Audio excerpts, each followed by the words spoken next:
My name is Doug Baker. I'm a father of an almost 23-year-old son, Scott. I am a lifespan special needs advisor, and I'm also a financial advisor.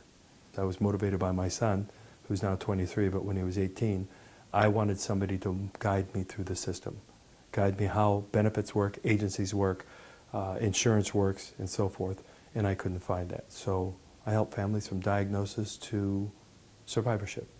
The thing that's I've seen most since starting to do this is helping people recognize what their money does for them and where it benefits. My son's 6'4", so he's like my 6'4", 11-year-old. He's a great kid, but he's young. And he's talkative. He can talk your ear off. He didn't start with eye contact till he was almost 15. Now he'll look into your soul. Parents are very unsettled at looking to the future for their children.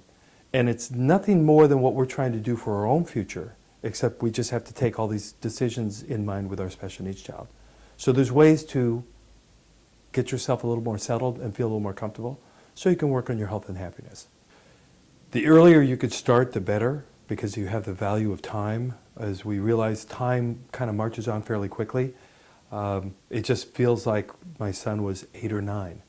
And it was really when he was 18 and getting ready to leave the high school scene is when I kind of woke up and said, whoa, what happens when I'm gone? I had to think about the end point, but more importantly than the end point is what's going to happen between now and then, and how can I best support him and prepare myself for when I get too old that I can't care for him. And now we have some of those starting to happen as well. Parents that are in their 80s or 90s and they have a special needs Down syndrome kid or autism, something that's in the 50s or 60s, and they're going to be left behind without these parents. I see that we have the ability as a community to, if we start serving and supporting ourselves, we grow stronger as an organization.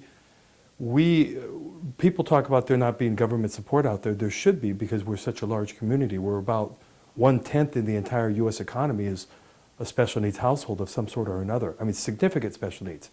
So we should be able to get more services. We should be able to wield our power, and we should be able to make the world a better place. We have a lot of power in our hands. We just aren't organized. We have no organization.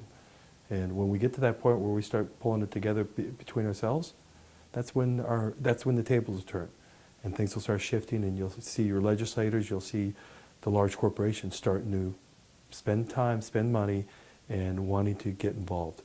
When you train and give the capability to special needs kids and adults to give back to the community, they give back by being able to work, to pay taxes, and rent and use the services in the community that we live in.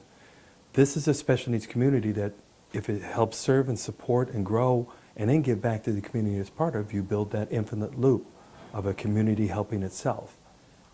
As a financial planner, I'm seeing more parents and grandparents looking to prepare to be able to lead forward for what's going to be the need for their special needs child or special needs children.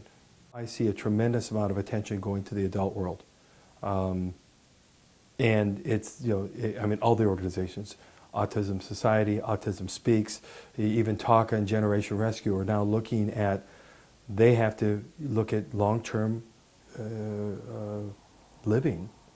We see that they're putting these groups together in order to educate themselves and learn more about adult living and what they're going to do with their child for this next 40-year run, because they just went through 20 years now, or 18 years with their child right now. So now we've got a long run, 40 years before we have to worry about ourselves getting too old to be able to support our own kids.